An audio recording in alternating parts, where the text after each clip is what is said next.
Or welcome back to the Kia Hyundai channel. My name is Gabi, and right behind me is the 2026 Hyundai Elantra Essential. Now, we're based in Canada, and this is our entry trim. Also, it's the most affordable sedan in Hyundai's lineup. Now, with that being said, this vehicle is by no means boring. So we're going to go through everything you get in our introductory trim, from the exterior styling to the safety, performance, the tech, and then of course our interior comforts. So without further ado, let's get into it. I will also mention this is a live streamed walkthrough, so we're doing this in real time with no script, and it just so happens that this time we actually have sound. That's a bit of a rarity in the last few days on the channel. Now, I want to give you the MSRP also before we take a look at our exterior. This is a $22,999 brand new MSRP here in Canada. That is, of course, before taxes and fees, so depending on your province and your provincial tax, as well as any sort of add-ons you may get, that is your starting price point. Now, Mark is going to take over on the camera, and we're going to take a look at the exterior. The paint color we have here today is called Abyss Black. It is a beautiful black paint with a nice finish. This is not exactly a metallic finish. It is a pretty solid black, so even if we get a closer look under a beautiful fluorescent lights, you won't notice any sparkle, but it is certainly glossy and still adds a lot of depth and definition to the vehicle. Great thing we have standard on the Essential is LED headlamps, and this was not always the case for this generation of the Elantra. Matter of fact, it was only introduced in the 2024 refresh.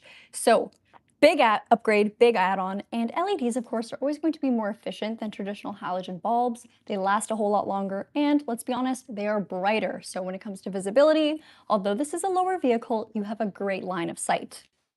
The cutoff is very sharp. You can make shadow puppets. Hello. And let me get out of the way while we take a look at our grille. The grille is entirely black in a matte finish, so as far as detailing your vehicle, keeping it clean and scratch-free, this is extremely helpful.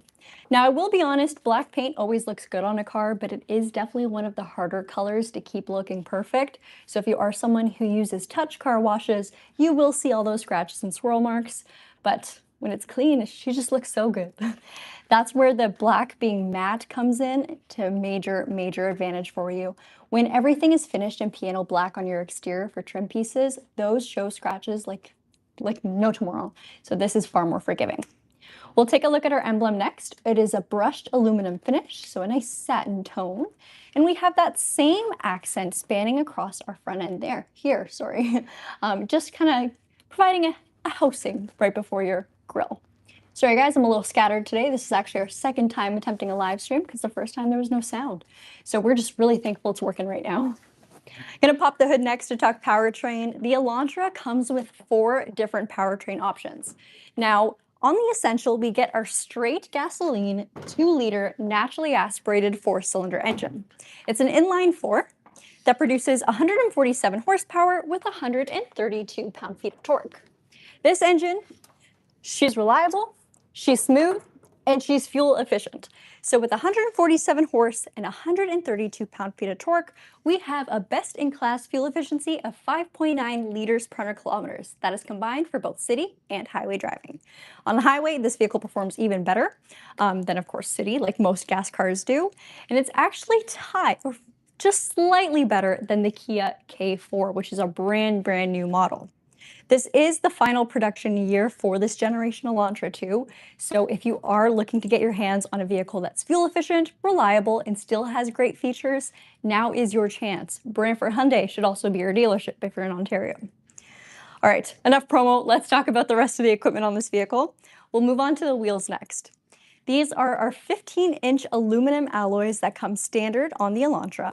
And the key word here is alloys, because a lot of vehicles in this size class, when it comes to their introductory trim lines, instead of a beautiful alloy, they'll use a steel wheel with a cover.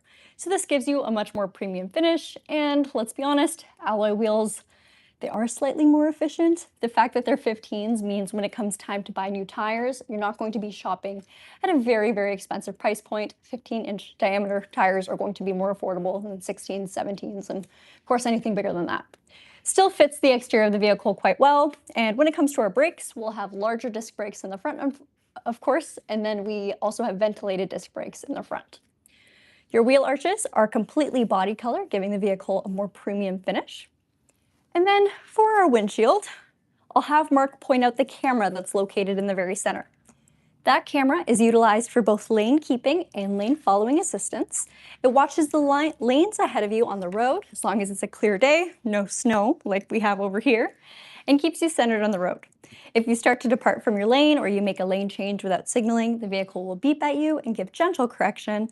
All these functions can be turned off, however, if you're not a fan of the driver assistance. One thing that is extremely helpful is the forward collision avoidance, so that comes standard on the Elantra too. Utilizing that same camera, the vehicle will keep an eye on the road ahead of you and warn you if there's a risk of a collision, but also apply brake force to avoid one. Very handy. You can shut that off as well, or at least change the warning timing. So if you find it's a bit too sensitive, you can set it to be a little bit more delayed. It also works for pedestrians and cyclists. Now for our mirrors. The exterior of our mirror is body color, and then for a reflective surface, it's just our standard mirror, but it is electronically controlled and heated. Your door handles are also finished in your exterior paint code. And then our pillars are just a matte black. This is another component that some higher end models will go to use something a little bit, oh, that car doesn't have it, never mind. Thought it did. Some higher end models will have gloss black for your pillars, and while that looks good when the vehicle is brand new, after a few years you'll see so many micro scratches, you won't get that on this regular black plastic. Coming along to the rear, point out our tail lamps.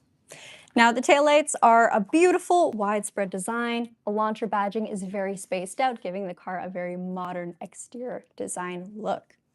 For our reflectors and our turn signals, they're actually integrated up here, so they're not too low in their position on the vehicle. So when it comes to visibility for other drivers, they have it. They can see when you're indicating a lane change, when you have your hazards on quite clearly. Now, with that being said, I'm going to hit our brakes as well as our hazards to show you guys the full lighting setup, and Mark will walk around the vehicle as I do so. So here we have our hazards, aka your turn signals, and then we'll check them out at the front. And then Mark will work his way back to the back of the vehicle where we'll take a look at our brake lights. And I'm going to turn my mic off for a second because I have to cough.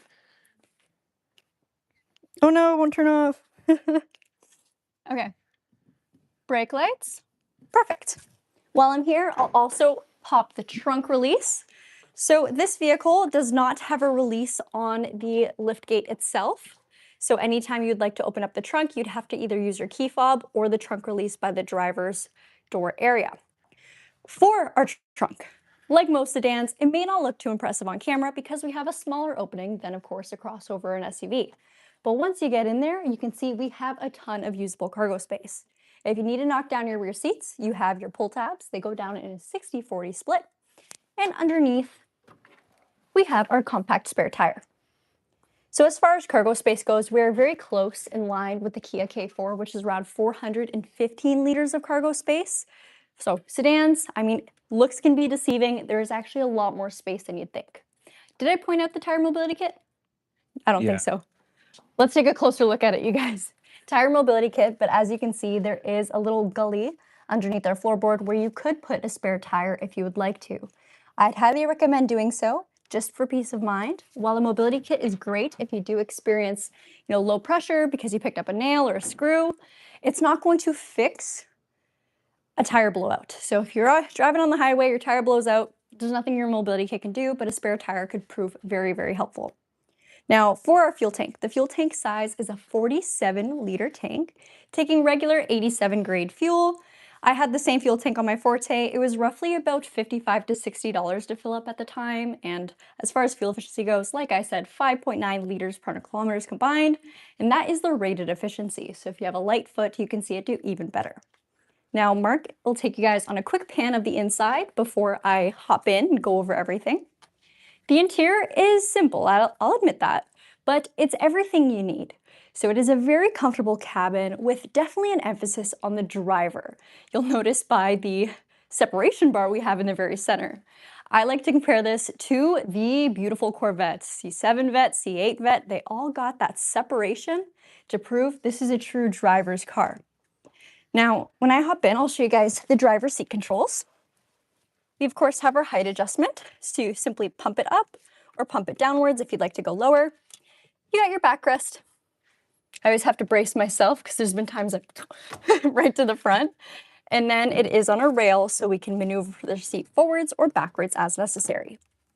For your steering wheel, prop the arm down, and you can level it downwards or upwards to your liking, and then lock it back into place.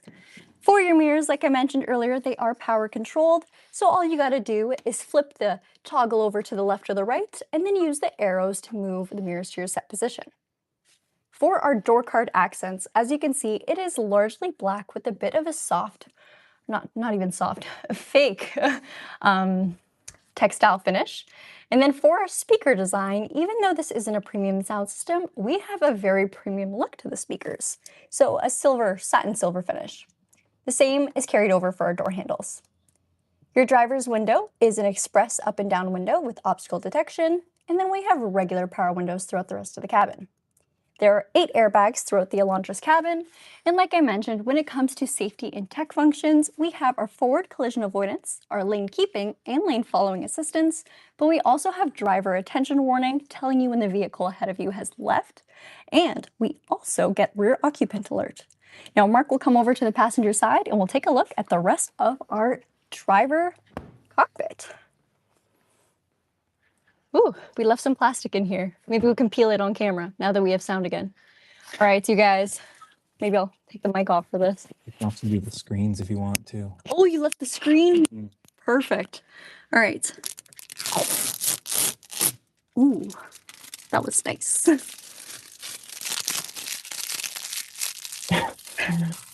And then we'll get the screen as well. Now, sometimes people ask why we do this and why we don't let the customer do it. It's actually part of the PDI process, and the inspection accounts for manufacturer defects. So whether that's exterior panels, the paint, even door, or just the seats.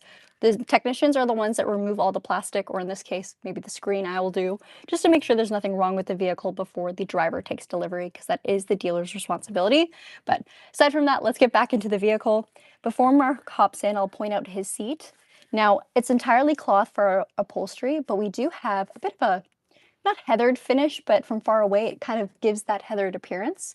And we have a stripe down the middle too. So although it's cloth, it is certainly not boring, and it's actually very supportive. The bolstering is soft, but also still firm, so it holds you. It's just not restrictive. And the seats themselves are quite wide as well. For our adjustments, Mark, do you want to explain what we get for the passenger? We are sliding on a rail, but I'm pretty sure all cars slide on rail systems, but this one's a manual rail system. Yep. And then to adjust your seat backwards or forwards. Backrest. Your backrest, yeah, That's what that's called. And that's it. And it almost looks like it looks like they're bucket seats. Yeah, they do. All right, now back to our main portion here. So for our center display, it is an 8-inch touchscreen with wireless Apple CarPlay and Android Auto.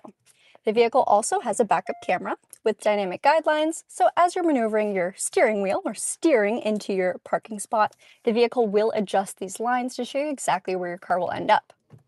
We have a lot of physical controls, whether it's a button, a dial, or a toggle, and I am very happy about that.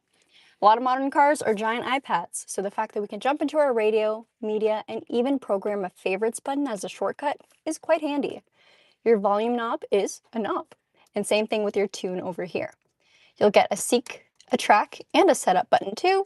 However, all of these controls can also be adjusted from the touchscreen if you'd like to do that. Well, I don't know if I touched hard enough. There we go. All right, below that we have our air vents, which have that same satin silver finish we see on our door card, our hazard controls, or hazard button control, and then our climate. So temperature is on the far left. You'll just simply scroll on the dial. We got our fan in the middle, and then we have our directional controls on the far right. Just below that, we have our adjustments for our heated seat with 3 different levels for both driver and passenger, and then our recirculated air or fresh air, rear defrost, and our AC button. I found it surprising to know a lot of people didn't know that the rear defrost button also incorporates your mirrors. So most modern cars share this button. Some cars, I guess, might have a separate button for the mirrors, but just about every manufacturer uses the rear defrost and the mirrors together. So if your mirrors are icy, press your rear defrost. It's not just for your back window, it's for your mirrors too. Thank me later. All right, below that, and this is where things get a little bit harder to film because of this little separation bar, but underneath our seat controls, we have a 12-volt inverter, a USB in the center, and even a USB-C for faster charging. There's also a pretty large, just trying to get it to focus and not freak out, just storage surface here. So whether you want to put your phones there while they're charging or whatever you really think of, there's space for it.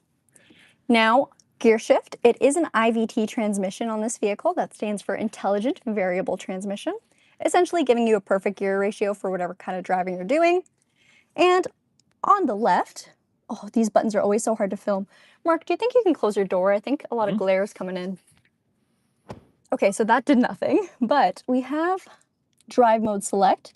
When I give this a push, it'll cycle me between eco, normal, sport, and smart, or normal, eco, sport, smart. Sorry, I said it the wrong way. But every time I change my drive modes, it'll change the way the vehicle is operating. So normal is pretty standard. The vehicle is not going to feel sluggish, but it's also not feeling entirely peppy. Eco mode might give some people a bit of a sluggish feeling, but it's going to prioritize being as fuel efficient as possible. So it'll always keep you at a lower RPM by shifting gears. Again, on an IVT, we don't technically have real gear ratios, but it has its preset artificial ones.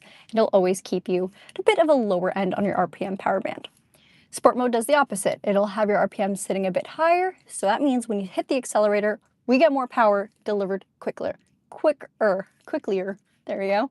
And then smart mode just adapts to whatever you're doing. So if you're taking it easy, driving in the city, it'll be primarily a normal/eco mode.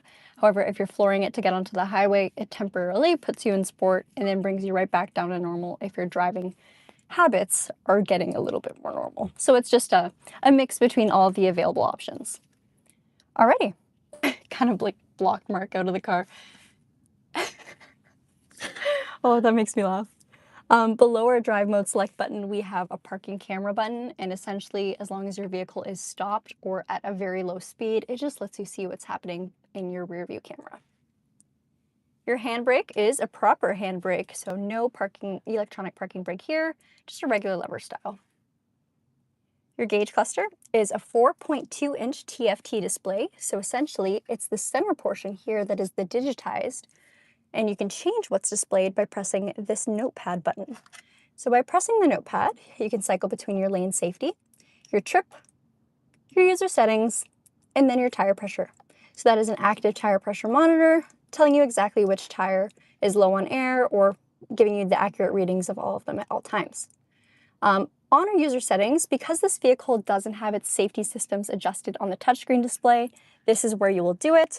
So we'll use that notepad button to select the user setting menu, just like so, and then use the upwards or downwards toggle to scroll in between and push down to select. So you can change things like your turn signal lights, how often or how much are they going to flash before they shut off, and even your high beam assist, shut that off, turn it back on, whatever you'd like. This is how you customize your car. Now, for the left-hand side of the steering wheel, we have our voice commands, our volume controls, as well as our phone button to answer calls, and a favorites button that'll give you the option to pick what it does. There's a few preset here, so you can reject or end call, jump it to the home menu, etc.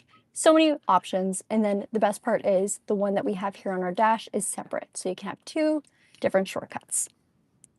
On the right-hand side, here's where we'll have our cruise control. So you'll turn it on with this car icon here, set the speed with the plus and the minus, pause it or resume right on the bottom right. And then to the left, we can turn on or off our lane following assist. So notice how we have two icons here. One looks like a car with a lane and the other looks like a steering wheel. Both of these safety functions, lane keeping and lane following, are controlled by the same button here. So when I give it a quick press, you'll notice the steering wheel disappears, right? Now when I give it a long press, so about 3 seconds, 4 seconds, the car icon disappears. That is how you turn one or the other on or off. You can function with both of them on, one of them on, both of them off. It's totally up to you, but that is how you control it. Center, we have our Hyundai emblem finished in that satin silver, and same thing with the lower spoke of the vehicle. This is by far my favorite steering wheel design. I just think it's so comfortable, very easy to drive with, and I mean, you don't want a steering wheel that's hard to drive with. On our overhead, we have our rear view mirror, our lighting, just regular bulbs over here, and our passenger airbag warning. Alrighty, now I think we will take a look at what we have in our back seats. But first, I'll just point out some of the quick controls here. We have our brightness adjustment for your gauge cluster and center screen, our idle stop and go, and then our traction control. Mark, can I give you back the camera? Sure. Alrighty, now for our rear seats, we have a fantastic amount of legroom. And matter of fact, the Kia K4 was just released last year, technically, last October, I think is when we received our first units. So that is a brand new model from Kia, meant to compete with the Elantra. Elantra is more affordable, and they got just about tied rear legroom. So as far as space goes, we have a lot of it. My seat is in the position I would drive this vehicle, and believe it or not, I don't drive in the engine bay. It's not too far up. I have a lot of room between my knees and the seat ahead of me, and because I do ride with the seat a bit higher, I even have room to put my feet underneath. Now, Mark, do you want to hop in the driver's seat and adjust it to how you drive, just to give, a bit more of a real-world legroom situation? Oh my God. One thing that won't change for Mark sitting up ahead is my headroom. And as you guys can see, I've got a good amount of space, a very good amount of space. It's even a little bit further. Now, Mark has adjusted his seat. I will, hello, jump scare. We have still a ton of space between me and the vehicle head and the seat ahead.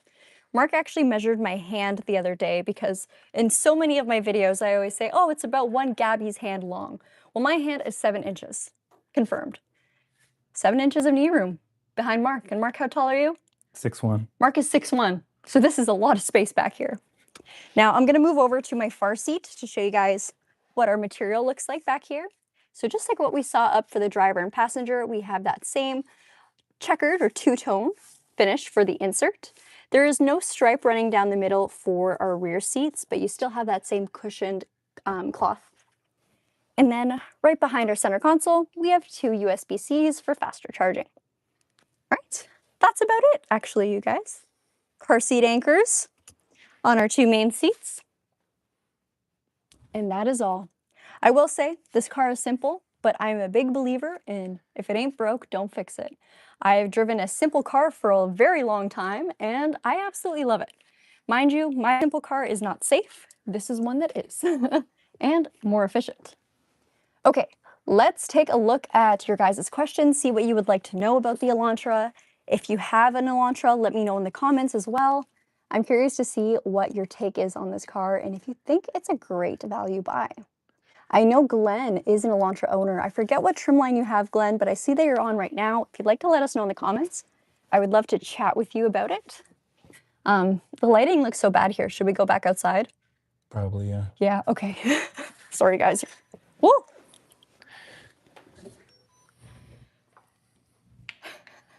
Live streaming is so fun. All right. Should we go over there? Yeah. Mark is such a good cameraman.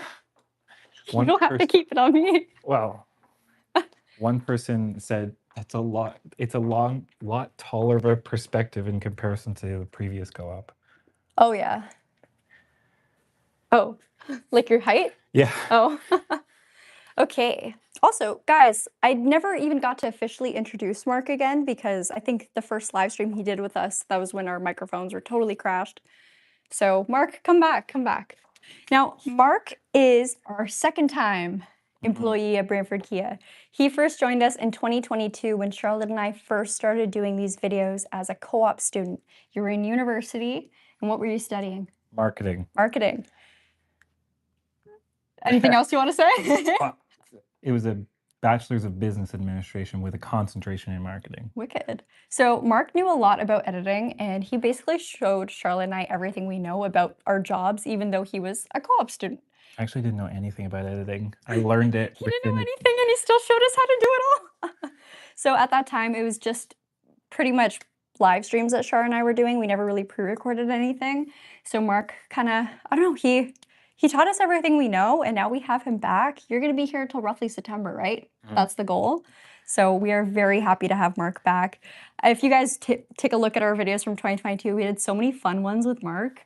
We curled his hair with power run by the Kia EV6. So we used the onboard charger to do that, or the bi-directional charging.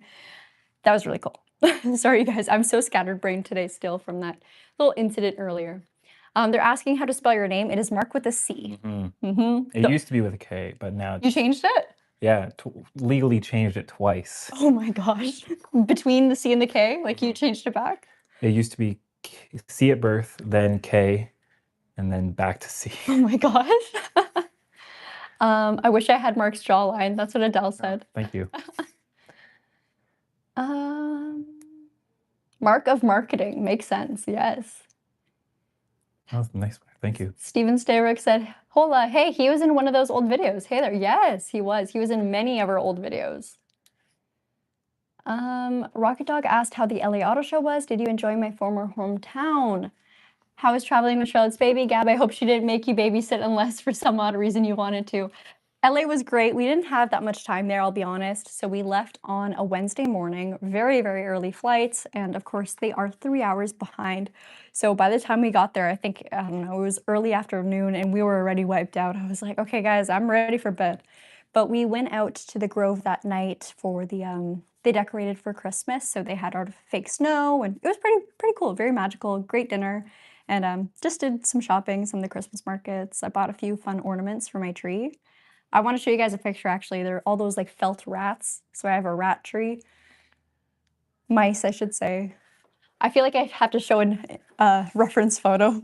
People are probably like, why does she have rats on her tree?